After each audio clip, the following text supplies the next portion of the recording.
نحمده ونصلي على رسوله الكريم أما بعد فأعوذ بالله من الشيطان الرجيم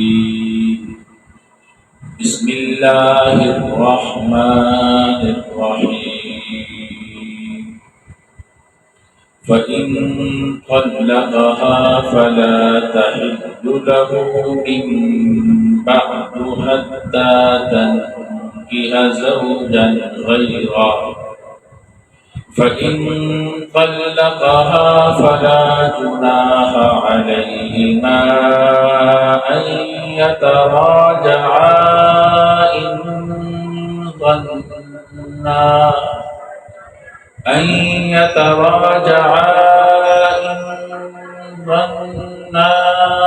أن يقيما حدود الله وتلك حدود الله يبينها لقوم يعلمون صدق الله العظيم۔ اس آیت مبارکہ سے اللہ رب العزت نے تیسری طلاق کا ذکر فرمایا، فَإِن طَلَّقَهَا فرمایا، یعنی تیسری طلاق ہم نہیں دینی چاہیے۔ میں پہلے بھی عرض کر چکا ہوں کہ طلاق کی 3 قسمیں ہیں، احسن، حسن، بدعی۔ تو تیسری طلاق تک نہیں پہنچنا چاہیے، احسن طریقہ اختیار کرنا چاہیے، اور اگر کوئی مجبوری بن گئی تو پھر تیسری طلاق دینے کی اجازت ہے۔ نسائی ایک روایت ہے، نبی اکرم صلی اللہ علیہ وسلم کو بتلایا گیا کہ ایک آدمی نے اپنی بیوی کو 3 طلاقیں دے دی، تو آپ صلی اللہ علیہ وسلم غصے سے کھڑے ہو گئے، فرمایا اللہ تعالیٰ کی کتاب سے کھیلا جائے گا اور میں تمہارے درمیان میں ہوں۔ ایک آدمی نے کہا اللہ کے نبی صلی اللہ علیہ وسلم آپ حکم دیں ہم اس کی گردن کاٹ دیتے ہیں۔ آپ صلی اللہ علیہ وسلم اس قدر ناراض ہوئے اور صحابہ کرام نے بھی آپ کی ناراضگی کا مطلب اتنا محسوس کیا کہ اس کی گردن کاٹنے کے لیے تیار ہو گئے۔ تو شریعت میں ایک طلاق دینا بھی پسندیدہ نہیں ہے، مجبوری ضرورت کے لیے اس کی اجازت ہے، تو 3 کی تو بالکل ضرورت نہیں ہے۔ مگر پھر بھی اگر کوئی 3 طلاقیں دے دے تو یہ بڑی بیوقوفی کی بات ہے۔ تو اللہ تعالیٰ نے اس کا حکم بھی بیان کیا ہے کہ اگر کوئی بیوقوفی کرتا ہے 3 طلاقیں دے دیتا ہے تو اس کا کیا حکم ہے؟ فرمایا فَإِن طَلَّقَهَا فَلَا تَحِلُّ لَهُ مِن بَعْدُ، اگر 3 طلاقیں دے دی، یعنی پہلے 2 اختیار دیے تھے الطلاق مرتان کے، اس نے 2 طلاقیں دی، اب تیسری طلاق دیتا ہے، تو پھر فرمایا فَلَا تَحِلُّ لَهُ مِن بَعْدُ، اب وہ عورت اس کے لیے حلال نہیں ہے، حتیٰ تنکح زوجا غیرہ، حتیٰ کہ وہ کسی دوسرے آدمی سے شادی کرے۔ دوسرے آدمی سے شادی کی، پھر اس نے طلاق دے دی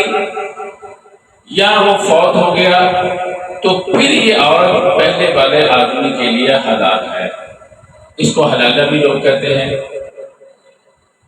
اور بہت دان تان کرتے ہیں، حالانکہ یہ قرآن کریم نے ذکر کیا اس کو۔ اصل میں لان تان برائی کے ساتھ بولنا، اکثر مولوی جو ہے وہ اسلام میں بڑے ماہر سمجھے جاتے ہیں، بولتے بہت ہیں۔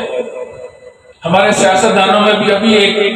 سیاستدان گزرے ہیں، وہ بھی ان کے لوگ بھی بہت بولتے تھے، چیختے تھے اسمبلیوں میں،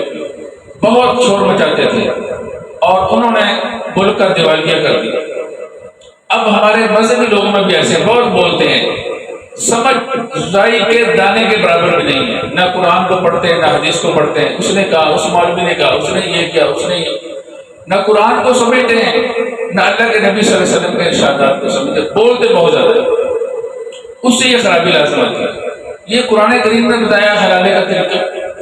کہ وہ اللہ تعالیٰ فرماتے ہیں فَإِن طَلَّقَهَا فَلَا جُنَاحَ عَلَيْهِمَا أَن يَتَرَاجَعَا، پھر اس نے طلاق دے دی دوسرے آدمی نے بھی، فَلَا جُنَاحَ عَلَيْهِمَا أَن يَتَرَاجَعَا إِن ظَنَّا أَن يُقِيمَا حُدُودَ اللَّهِ، ان کے اوپر کوئی حرج نہیں ہے کہ یہ دونوں رجوع کر لیں اگر یہ سمجھتے ہیں کہ یہ اللہ کی اب حدود کو قائم کر سکیں گے۔ پہلے جو وجہ بنی تھی طلاق کی اب نہیں بنے گی۔ اب شوہر اپنی بیوی کا حقوق ادا کر سکے گا، بیوی شوہر کے حقوق ادا کر سکے گی، تو اللہ تعالیٰ فرماتے ہیں کوئی حرج نہیں ہے۔ اور اس میں ضروری ہے کہ جس دوسرے آدمی سے نکاح کیا ہے اس کے پاس رہے، اور یہ نہیں کہ نکاح کیا اور اس کو وہیں سے پکڑ کے پہلا شوہر لے جائے بس حلال ہو گئی، نہیں، ایسے حلال نہیں ہوتی۔ حضرت رفاع قرظی کی بیوی نبی اکرم صلی اللہ علیہ وسلم کے پاس آئی، کہنے لگی اللہ کے نبی صلی اللہ علیہ وسلم مجھے رفاع نے،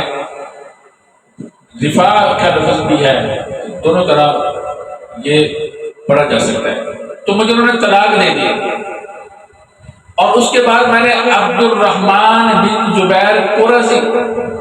رضی اللہ تعالیٰ عنہ سے شادی کر لی، مگر وہ کمزور ہیں، یعنی بیوی کے جو حقوق ادا کرنے ہوتے ہیں وہ کرنے کی صلاحیت نہیں رکھتے، مباشرت کی سادہ لفظوں میں صحبت نہیں کر پاتے، تو آپ صلی اللہ علیہ وسلم نے فرمایا کیا تم یہ چاہتی ہو کہ دوبارہ اپنے پہلے شوہر کی طرف لوٹ جاؤ؟ انہوں نے فرمایا جی میں یہی چاہتی ہوں کہ ان سے طلاق لے کر دوبارہ ان سے شادی کر دوں۔ آپ صلی اللہ علیہ وسلم نے فرمایا لا، ایسے نہیں ہو سکتا، حتیٰ کہ یہ بھی تم سے جن سے تم نے شادی کیا عبد الرحمن تم سے صحبت کے لطف حاصل کر لیں، لطف اندوز ہو سکیں، پھر یہ ہو سکتا ہے، اس کے بغیر نہیں، یعنی یہ بھی صحبت کر لیں، وطی کر لیں، جمع کر لیں، پھر آپ واپس جا سکتی ہو، بغیرنا نہیں۔ اس لیے یہ کافی نہیں ہوتا، لوگ سمجھتے ہیں بس نکاح کر لیا، نہیں، اس کے ساتھ اس کو رہنے دو، پھر جب وہ طلاق دے اپنی مرضی سے تو پھر یہ پہلے شوہر کی طرف آ سکتی ہے۔ یہاں ایک مسئلہ اور بھی ہے، وہ یہ ہے کہ 3 طلاقیں اگر ایک مجلس میں دے دی جائیں کیا وہ 3 طلاقیں ہو جاتی ہیں یا نہیں؟ اس میں علماء کا ساری امت کا اس میں اتفاق ہے، اجماع ہے، نبی اکرم صلی اللہ علیہ وسلم سے بھی کبھی اس کے ثابت نہیں کہ آپ صلی اللہ علیہ وسلم نے 3 طلاقوں کو 1 طلاق کہا ہو۔ البتہ ایک روایت ہے عبداللہ بن عباس رضی اللہ تعالیٰ عنہ کی، وہ فرماتے ہیں کہ 3 طلاقیں نبی اکرم صلی اللہ علیہ وسلم کے زمانے میں 1 شمار ہوتی تھی، پھر حضرت فاروق اعظم رضی اللہ تعالیٰ عنہ کے زمانے میں 1، پھر بعد میں حضرت ابوبکر صدیق رضی اللہ تعالیٰ عنہ کے زمانے میں بھی 1 شمار ہوتی تھی، اور حضرت فاروق اعظم رضی اللہ تعالیٰ عنہ کے زمانے کے شروع میں 2 سال 1 ہی شمار ہوتی رہی، بعد میں حضرت فاروق اعظم رضی اللہ تعالیٰ عنہ فرمایا لوگوں جس کام میں اللہ نے تمہیں مہلت دے رکھی تم نے اس میں جلدی کیا تو اب ہم اس کو نافذ کر دیں گے، تو چنانچہ انہوں نے صحابہ کرام کی موجودگی میں نافذ کر دیا۔ تو بعض لوگ اب بھی جن کو نہ قرآن کا پتہ ہے نہ حدیث کا پتہ ہے وہ اب بھی کہتے ہیں 3 طلاقیں ایک ہوتی ہیں، حالانکہ ایسی بات نہیں۔ قرآن کریم کے انداز سے بھی معلوم ہوتا ہے کہ 3 ہیں، اور احادیث کے بارے میں تھوڑا سا میں آپ کو بتلا دیتا ہوں کہ یہی حضرت عبداللہ بن عباس رضی اللہ تعالیٰ عنہ کی روایت مشکات میں بھی ہے، اور انہوں نے ابو داؤد کے حوالے سے نقل کی ہے، ترمذی کے حوالے سے نقل کی ہے۔ ایک آدمی آیا کہ اس نے کہا کہ میں نے اپنی بیوی کو 100 طلاقیں دے دی ہیں، تو حضرت عبداللہ بن عباس یہی جو فرماتے ہیں پہلے 1 تھی، وہ فرماتے ہیں تم نے جو 100 طلاقیں دی ہیں ان میں سے 3 طلاقیں ہو گئی، تمہاری بیوی جدا ہو گئی، باقی جو 97 طلاقیں ہیں تم نے اللہ تعالیٰ کی کتاب کے ساتھ مذاق کیا ہے۔ یہ وہی حدیث کے راوی ہے کہ جب راوی کی روایت اپنی مروی کے خلاف ہو جائے تو وہ روایت قابل اعتبار نہیں۔ دوسرا ایک صحابی حضرت عویمر اجلانی، جب انہوں نے اپنی بیوی کے ساتھ لعان کیا رسول اللہ صلی اللہ علیہ وسلم کی مجلس میں، بخاری شریف میں نے یہ روایت خود پڑھی ہے، تو فرمانے لگے اللہ کے نبی صلی اللہ علیہ وسلم کذبت علیہا ان امسکتها، فطلقها ثلاث، اللہ کے نبی صلی اللہ علیہ وسلم اگر میں اسے روکے رکھوں جب لیان سے فارغ ہو گئے تو اس کا مطلب میں نے اس کے اوپر جھوٹ بولا تھا، الزام لگایا تھا، تہمت لگائی تھی، فرمایا میں نے اس کو 3 طلاقیں دے دی قبل ان یأمر رسول اللہ صلی اللہ علیہ وسلم، اس سے پہلے کہ اللہ کے نبی صلی اللہ علیہ وسلم ان کو حکم دیتے، اللہ کے نبی کے حکم دینے سے پہلے انہوں نے 3 طلاقیں دے دی۔ اللہ کے نبی صلی اللہ علیہ وسلم نے کوئی انکار نہیں کیا بلکہ اس کو نافذ کر دیا۔ تو یہ بخاری شریف کی روایت ہے کہ اللہ کے نبی، وہاں غصے کا ذکر ہے، وہاں اگر اس کی صراحت نہیں تھی، لیکن یہ بھی کہیں نہیں ہے کہ اللہ کے نبی نے ان کی عورت کو واپس لوٹایا ہو، یہاں پر صراحت ہے کہ اللہ کے نبی صلی اللہ علیہ وسلم نے اس کو نافذ کر دیا۔ اور اسی طرح حضرت رکانہ رضی اللہ تعالیٰ عنہ کی روایت ہے، انہوں نے فرمایا انہوں نے اپنی بیوی کو البتہ کے لفظ سے طلاق دے دی تھی، تو اللہ کے نبی صلی اللہ علیہ وسلم نے فرمایا واللہ یا رسول اللہ ما اردت الا واحدہ، اللہ کے نبی صلی اللہ علیہ وسلم نے فرمایا واللہ ما اردت الا واحدہ، فرمایا واللہ ما اردت الا واحدہ، اللہ کے نبی صلی اللہ علیہ وسلم میں صرف ایک ارادہ کیا تھا۔ اس سے بھی واضح معلوم ہوتا ہے کہ 3 طلاقیں 3 ہو جاتی ہیں ایک مجلس میں، اور یہ صرف علماء احناف کا مذہب نہیں، شوافی کا بھی یہی مذہب ہے، مالکیہ کا بھی یہی ہے، حنابلہ کا بھی یہی ہے، تمام امت کے علماء کا یہی موقف ہے۔ بہت وہ لوگ جو قابل اعتبار نہیں ہیں ان کا تھوڑا سا اختلاف ہے، وہ آپ سنتے رہتے ہیں، تو کسی کا بھی کسی معتبر شخصیت کا اس میں اختلاف نہیں ہے۔ اور پھر آپ دیکھیے حضرت فاروق اعظم رضی اللہ تعالیٰ عنہ، جن کے بارے میں اللہ کے نبی صلی اللہ علیہ وسلم نے فرمایا علیکم بسنتی وسنت الخلفاء الراشدین المہدیین، میری اور میرے خلفاء کی سنت کو مضبوطی سے پکڑ لو جو ہدایت یافتہ ہیں۔ تو انہوں نے صحابہ کرام کے مجمع میں فرمایا یا ایھا الناس کہہ کے خطاب دیا، تمام صحابہ کرام موجود تھے، وہ بھی موجود تھے جنہوں نے رسول اللہ صلی اللہ علیہ وسلم کے زمانہ پایا اور اس بات کا علم تھا، صحابی ہوتے ہی کوئی، تو سب کے ساتھ نکاح، کسی نے انکار نہیں کیا، اور اس کے بعد سے 3 طلاقیں جو دے کر 3 ہی نافذ کی جاتی ہیں۔ آپ کہیں گے کہ حضرت فاروق اعظم رضی اللہ تعالیٰ عنہ 3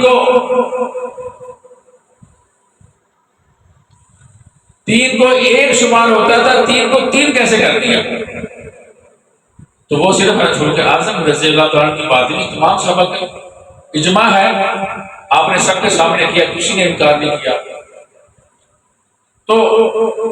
کوئی نہ کوئی دلیل ان کے پاس ضرور تھی جو ہم تک نہیں پہنچی، آپ یہ کہہ سکتے ہیں، مگر دلیلیں تو ہم تک بہت سے پہنچی ہیں، آپ یہ بھی کہہ سکتے ہیں۔ دوسری بات یہ ہے کہ حضرت فاروق اعظم رضی اللہ تعالیٰ عنہ نے جیسے حضور صلی اللہ علیہ وسلم کے زمانے میں امہات الاولاد، یعنی وہ لونڈیاں جن سے بچے ہو جاتے تھے ان کی بیع ہوتی تھی، بعد میں صحابہ کرام کا اجماع ہو گیا کہ ان کو بیچنا جائز نہیں ہے، بہت سے مسائل ایسے ہیں۔ وہ صحابہ کرام نے رسول اللہ صلی اللہ علیہ وسلم کی مرضی کو جانا، آپ صلی اللہ علیہ وسلم کے ارشادات کو سمجھ کر کیا ہے، اپنی طرف سے نہیں کیا تھا۔ اسی طرح حضور صلی اللہ علیہ وسلم کے زمانے میں جو طلاق تھی، جہاں ابوبکر صدیق کے زمانے میں طلاق تھی، وہ 3 طلاقیں نہیں ہوتی تھی، لفظ 3 ہوتے تھے۔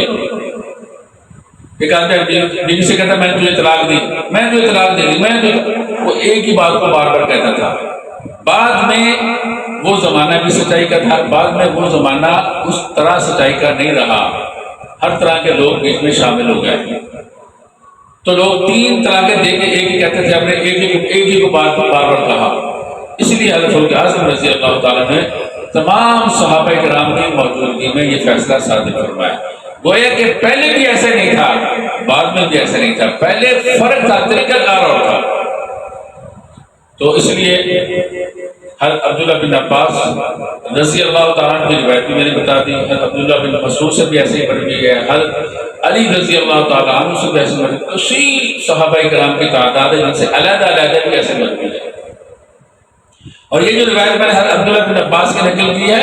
یہ موطا امام مالک میں ہے، انہوں نے بھی اس روایت کو نقل کیا ہے۔ تو جو راوی ہیں انہوں نے خود ہی وہ فتویٰ یہ دے رہے ہیں کہ 3 طلاقیں 3 ہی ہوتی ہیں، 1 نہیں ہوتی۔ اور پھر علماء کا اجماع اور پھر حضرت رکانہ رضی اللہ تعالیٰ عنہ کی روایت، نبی اکرم صلی اللہ علیہ وسلم کو قسم دے کے پوچھتے ہیں کہ تم نے 3 کا ارادہ تو نہیں کیا؟ اور فرمایا نہیں، میں نے 1 کا ارادہ کیا۔ اور پھر حضرت ابوبکر اجلانی کی روایت ہے، لیان کے بعد انہوں نے فرمایا اللہ کے نبی صلی اللہ علیہ وسلم میں اگر اس کو روکوں، ان امسکت ہوا، اگر میں اس کو روکوں تو اس کا مطلب یہ ہے کہ میں نے اس میں ٹوٹ کھولا۔ انہوں نے اسی وقت 3 طلاقیں دے دی۔ اللہ کے نبی صلی اللہ علیہ وسلم نے ابھی ان کو حکم نہیں دیا تھا، اللہ کے نبی صلی اللہ علیہ وسلم نے اس کو نافذ کر دیا۔ اور قرآن کریم کے انداز سے بھی یہ معلوم ہوتا ہے، سورۃ طلاق کے اندر اللہ تعالیٰ فرماتا ہے لعل اللہ یحدث بعد ذلک امرا، 3 طلاقیں دے گا تو بعد میں اگر پریشانی اور شرمندگی ہوگی تو اس کا کوئی حل نہیں ہے۔ اور قرآن پاک کی ایسے معلوم ہوتا ہے کہ اللہ تعالیٰ کی حدود سے تجاوز نہ کرو، شاید کہ اللہ تعالیٰ کوئی راستہ تمہارے لیے پیدا کر دے۔ یعنی اگر 3 طلاقیں نہیں دی ہوں گی تو پھر بعد میں رجوع ہو سکتا ہے، اگر عدت گزر گئی ہے تو نکاح دوبارہ اسی سے ہو سکتا ہے۔ اگر ایسی کوئی شرمندگی والی بات نہ ہوتی تو اللہ رب العزت پھر کیوں کہتے ہیں کہ اللہ تعالیٰ شاید کوئی صورت پیدا کر دے تاکہ تمہیں شرمندگی نہ ہو؟ تو قرآن پاک کے انداز سے بھی ایسا ہی معلوم ہوتا ہے۔ اس لیے